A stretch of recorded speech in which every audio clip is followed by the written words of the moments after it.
In today's video, I'm going to teach you how to create a custom purpose in MileIQ, e.g. the client meeting.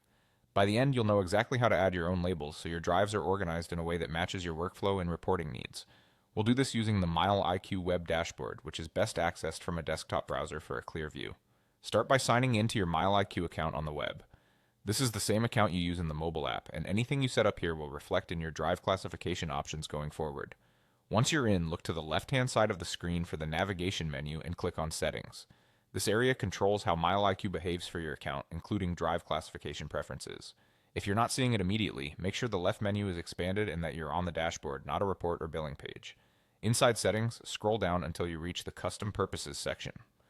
Custom Purposes let you replace generic labels with specific ones that make sense to you and your business. For example, instead of a broad category, you can create Client Meeting, Site Visit, or Delivery Run, so your logs and reports are more accurate and easier to understand at a glance. In this section, you'll notice there are two columns, one for business and one for personal. This distinction matters. The column you choose determines where that purpose will appear when you classify drives and how it will show up in your reports. If the label supports work-related mileage you plan to expense or deduct, add it to the business column. If it's for non-work driving, place it under personal. At the bottom of the column that fits your needs, click Add Purpose. A text field will appear so you can enter your custom label. Keep the name short, specific, and consistent with how you already think about your trips.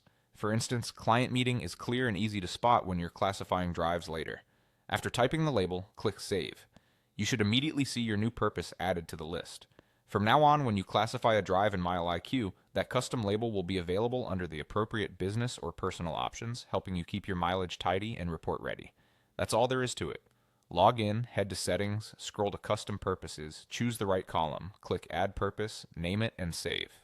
With just a minute of setup, your mileage tracking becomes more organized, more accurate, and much easier to summarize when it's time to run reports.